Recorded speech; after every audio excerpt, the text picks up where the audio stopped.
안녕하세요. 오늘은 실제 사례로 알아보는 베트남 결혼 첫 번째 시간입니다. 신랑은 37살, 신부는 20살이었습니다.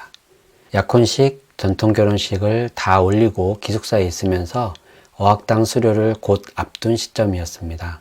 그렇다는 건 서로가 인연이 되어 연락하며 지낸 지 거의 4개월이 지난 시점이었다는 말입니다. 물론 전통 결혼식을 했기 때문에 베트남에서는 혼인신고도 되어 있었습니다. 대부분 전통 결혼식을 할 때 신부의 고향에 가서 혼인신고를 하기 때문입니다. 한국에서의 혼인신고는 신부가 어학당 수료함과 동시에 저희는 혼인신고를 하라고 하기 때문에 아직 한국에서는 혼인신고가 안 된 상태였습니다. 어느 날 신랑에게 전화가 왔습니다. 신부가 기숙사에 있는데도 불구하고 연락이 잘 되지 않고 페이스북에 올라오는 사진들을 보면 남편만 빼고 올린다. 오빠는 이제 너의 가족이다. 너의 남편이고 하니까 페이스북이나 잘로에 우리 같이 찍은 사진을 올려줬으면 좋겠다. 라고 몇 번을 얘기했다고 합니다. 하지만 고쳐지지 않았고 분명히 남편과 같이 처갓집 식구들과 찍은 사진인데 불구하고 남편이 없는 부분만 캡처를 해서 올리는 거였습니다. 당연히 기분이 나쁠 수밖에 없죠. 안 되겠다 싶었는지 저에게 전화를 한 것이었습니다. 제 아내랑 기숙사 근처 카페에서 신부를 나오라고 해서 만났습니다. 제가 보자마자 든 생각은 이건 파혼이다 라는 생각이 들었습니다. 우선 첫째, 저를 보고 인사를 하지 않았습니다. 야, 너한테 인사 안 했다고 파혼이니? 라고 말씀하실 수 있는데 저는 이거 굉장히 불량하게 봅니다. 인격이 조금이라도 갖춰진 사람이라면 싫던 좋던 어른을 보면 인사를 해야 한다고 생각합니다. 그것도 처음 본 사람도 아니고 맞선 때부터 약혼식 그리고 신혼여행 내내 함께 다녔기 때문에 모르는 사람도 아니고 아버지 뻘인 어른에게는 인사를 해야 하는 게 당연하다고 생각합니다.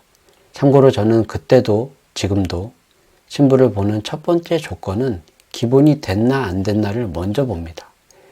예를 들어 서류를 검토하라고 줬는데 다 보고 그냥 한 손으로 이렇게 밀어서 주는 게 아닌 두 손으로 제가 보는 방향으로 돌려서 저에게 공손히 주는 모습, 문 밖을 나갈 때 문을 열고 뒷사람을 보고 문을 잡아주는 모습, 이처럼 아주 사소한 것들을 먼저 봅니다. 여러분, 이거 별거 아닌 것 같죠? 제가 그 짧은 시간에 신부에 대해서 괜찮다, 안 괜찮다를 판단하는 기준은 이런 작은 행동들에서부터 나오는 신부에 대한 호감입니다. 그리고 그 다음을 이어갑니다. 다시 돌아와서 두 번째로는 10손가락에 반지들이 싹 껴 있는데 가뜩이나 검정색 매니큐어를 칠해가지고 제가 볼 때는 너무 불량해 보였습니다. 인사도 안 해, 모습은 날라리 같아. 그래서 신부에게 신랑 사진은 왜 함께 올리지 않냐 라고 페이스북 좀 보여줄 수 있냐고 물으니까 멈칫하며 주질 않습니다. 옆에 있던 제 아내가 달라고 하니 주더라고요.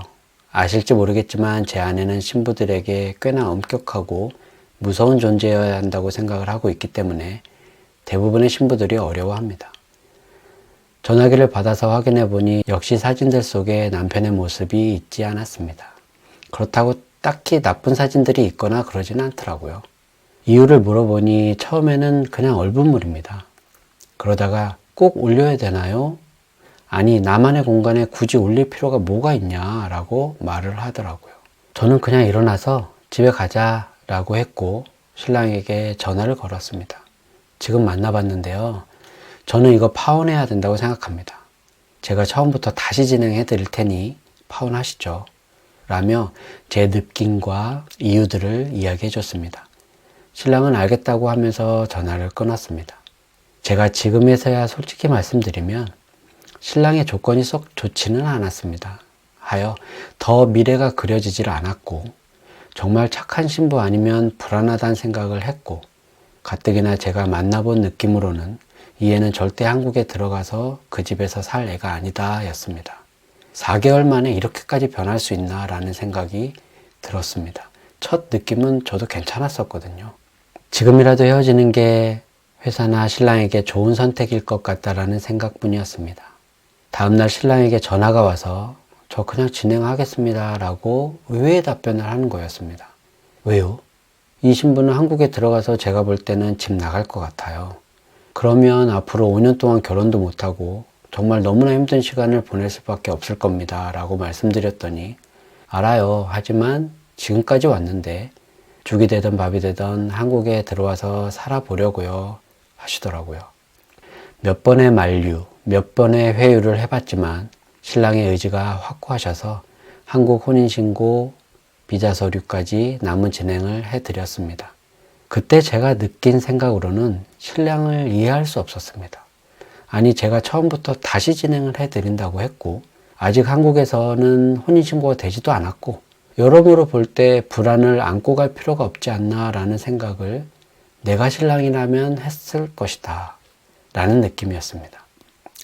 하지만 그건 제 생각이고 저야 맞선 할 때 보고 약혼식 진행하면서 그리고 신혼여행 함께 다녀온 후부터는 저는 신부와의 연락이 끊어지고 신랑은 신부를 만나기 전부터 지금껏 4, 5개월이 넘는 시간 동안 매일매일 하루에 수백 건씩 문자 혹은 화상통화를 하면서 제가 알 수 없는 둘만의 정이 드는 거죠.